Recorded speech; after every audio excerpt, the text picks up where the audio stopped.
Assalamualaikum, selamat pagi. Ini hari Minggu. Selamat berhari Minggu. Libur. Anak sekolah libur, guru-guru libur, polisi, tentara, ada yang libur, ada yang bekerja. Guru pun ada juga yang bekerja, ada.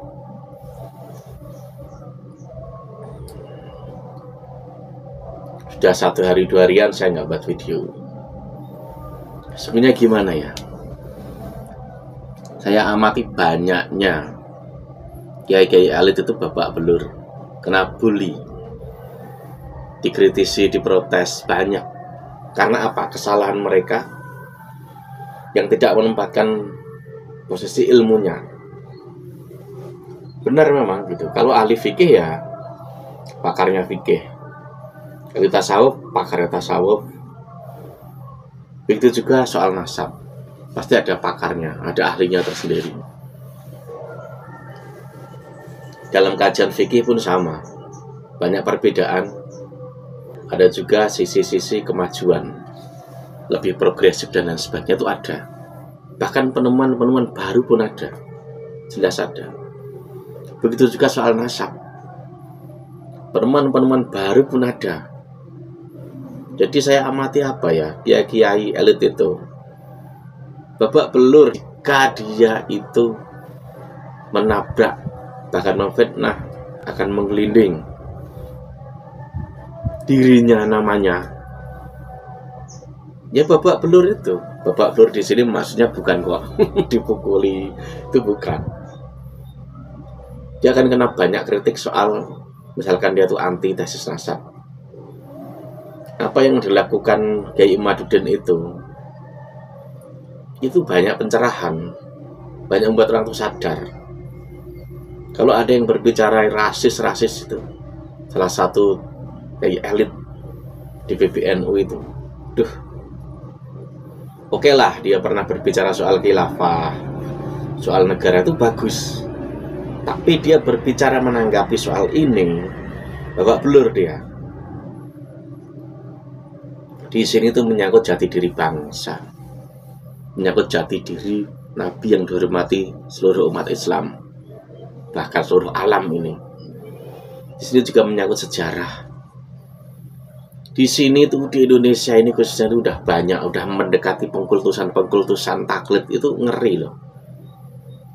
Ada seorang Habib memamerkan di video kakinya dicium. Padahal anak itu juga nggak pernah nyium kaki ibunya. Itu udah nggak benar. Kalau dipamerkan di video itu sudah punya maksud tersendiri. Itu tadi, nanti ujungnya bisa mengkultuskan orang. Ada yang mengkritisi soal itu. Di Indonesia ini terlalu orang apa ya, bisa memberhalakan manusia, bisa menjadikan manusia biasa ini seperti Tuhan seakan-akan, seperti orang suci, padahal yang diperlakukan seperti itu kelakuannya buruk, orang yang nggak pantas gitu loh. Nah ini tuh dibuat apa ya, tontonan banyak orang, itu merusak ininya orang loh, akhlaknya orang, otaknya orang, merusak hatinya orang juga. Jadi misalkan ada kiai elit yang berusaha menabrak tesis Kiai Imad, Anda akan kalah. 100 tahun itu, per 100 tahun itu ada mujadid.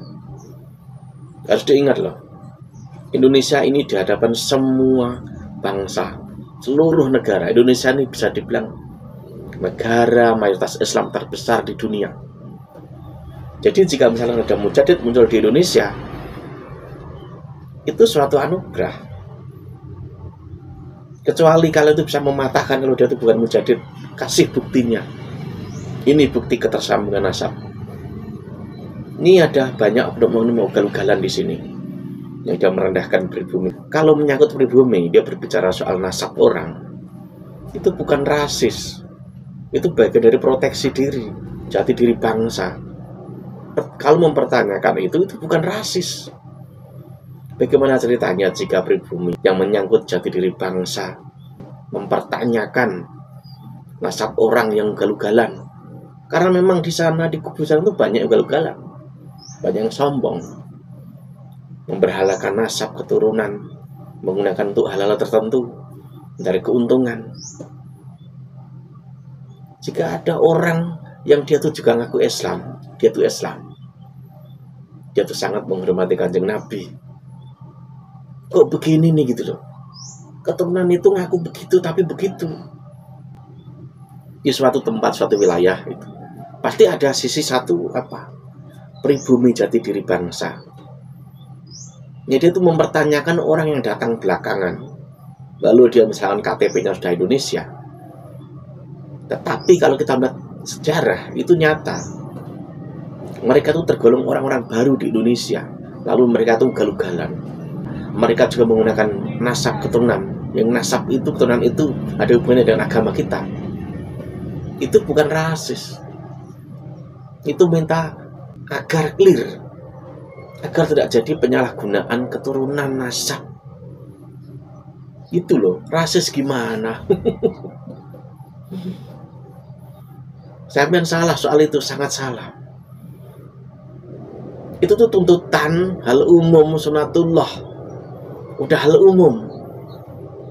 Jika menyangkut jati diri bangsa, menyangkut jati diri keturunan yang disucikan orang banyak, kalau ada orang-orang oknum yang berbuat zolim, itu lumrah, makanya harus dijawab. Paling mudah tes DNA. Itu bayangin saja, banyak kok, apalagi di Indonesia banyak tuh Gus itu, kiai itu, yang bisa dibilang wah ini kebelabasan, bisa mengkultuskan orang seakan-akan gitu loh. Dalam manusia itu sama saja, tapi yang terjadi di mata kita, di medsos, di mana-mana, itu mendekati pengkultusan. Terlalu memuji-muji orang, itu salah.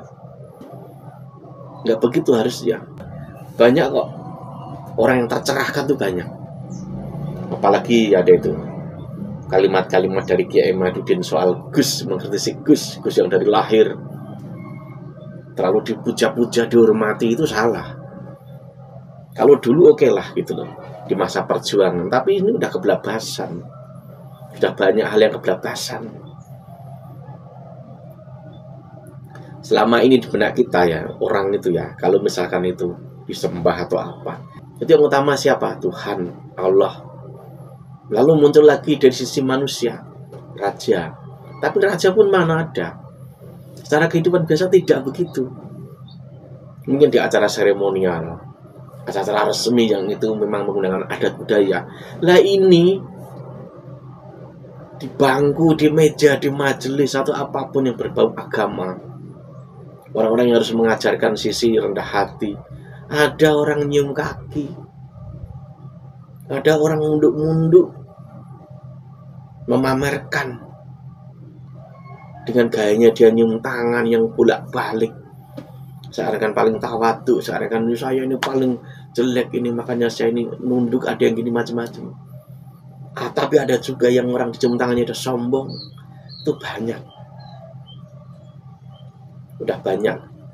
Sudah kebelabasan gitu loh. Makanya dimunculkan gitu loh.